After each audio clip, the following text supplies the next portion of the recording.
অহা পৰহি 10 তাৰিখ ঈদ-উজ-জোহা মই গোটেই অসমবাসীলৈ ঈদৰ শুভেচ্ছা জ্ঞাপন কৰিছোঁ। আৰু এই সময়ত কুৰবানীলৈ কিছু বিতৰ্ক চলি আছে, বিভিন্ন ধৰণৰ কথা বতৰা চলি আছে। আৰু 4 জুলাইত গভৰ্ণমেণ্ট এটা নটিফিকেশ্যনো পালোঁ, যি নতুন কথা নহয়, বিশেষ নতুন কথা একো নাই নটিফিকেশ্যনত। এইটো লৈ মই ভাবোঁ কোনো যাতে বিভ্ৰান্ত কৰিব নোৱাৰে।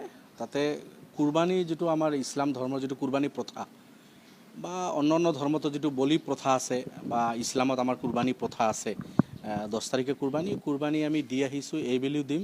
কুৰবানীত কোনো ধৰণৰ নিষেধাজ্ঞা নাই। আৰু নটিফিকেশ্যন মই চাইছোঁ, তাতে কুৰবানীত কোনো ধৰণৰ নিষেধাজ্ঞা নাই। আৰু যিটো সাংবিধানিকভাৱে এইটো আমাৰ অধিকাৰ, অন্যান্য ধৰ্মৰো যিটো বলি প্ৰথা আছে এইটো তেখেতসকলৰ অধিকাৰ, গতিকে ইয়াত কোনো নাই। এতিয়া কথা হ'ল যে কিছু কণ্ডিশ্যন আছে। অসমত কেটেল প্ৰিজাৰ্ভেশ্যন বিল 2021 পাছ হৈছিল, তাতে কিছুমান কণ্ডিশ্যন আছে। কোন কোন জীৱ জন্তু আমি কুৰবানী কৰিব পাৰিম, এই কথা বতৰাবিলাক ক্লিয়াৰ আছে আপোনাৰ কেটেল প্ৰিজাৰ্ভেশ্যন বিলত আছে।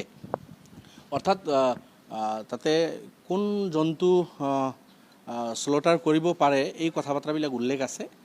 আগৰ পৰা আমি কৈ আহিছোঁ, বহুদিনৰ পৰা কৈ আহিছোঁ, গাই গৰুৰ কথা কৈ আছে টোটেলি প্ৰহিবিটেড।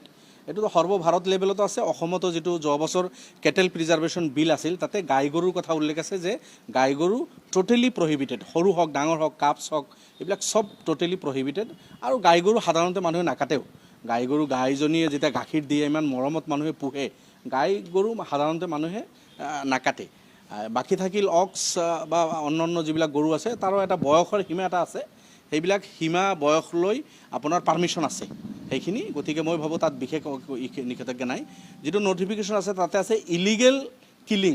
ইলিগেল কিলিঙৰ কথাটো আমি আগৰ পৰাই কৈ আছোঁ, কিন্তু যিখিনি লিগেলি যিখিনি কৰিব পাৰে, কাটিব পাৰে, তাততো কোনো ধৰণৰ নিষেধাজ্ঞা নাই। এতিয়া ছাগলী কাটাত কোনো ধৰণৰ নিষেধ নাই।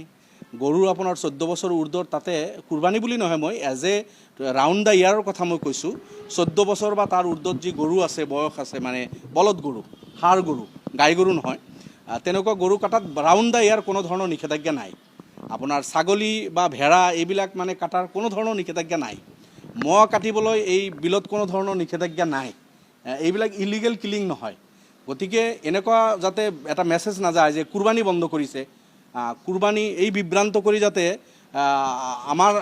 আমাৰ মুছলমানসকলৰ চেণ্টিমেণ্টকো কোনো আঘাত নকৰে, সেইটোৰ কাৰণে মই ৰিকুৱেষ্ট কৰিছোঁ। যিহেতু এইটো ডাঙৰ এটা উপাসনা, এই কুৰবানী ঈদ নামাজৰ লগে লগে ছেক্ৰিফাইচ যিটো কুৰবানী, এইটো ডাঙৰ এটা উপাসনা হয়। গতিকে কোনোৱে যাতে মিছগাইড নকৰে, মানুহক যাতে বিভ্ৰান্তি নকৰে, এইটো মই অনুৰোধ কৰিম। যিহেতু ছেক্ৰিফাইচ কুৰবানী এইটো এলাও আছে, ভাৰতৰ সংবিধানে এলাও আছে, অসমতো তেনেকুৱা কোনো নিষেধাজ্ঞা নাই। ইলিগেল কিলিংছৰ কথা কৈছে। ইলিগেল কিলিংছটো ৰাউণ্ড দ্য ইয়াৰে বন্ধ।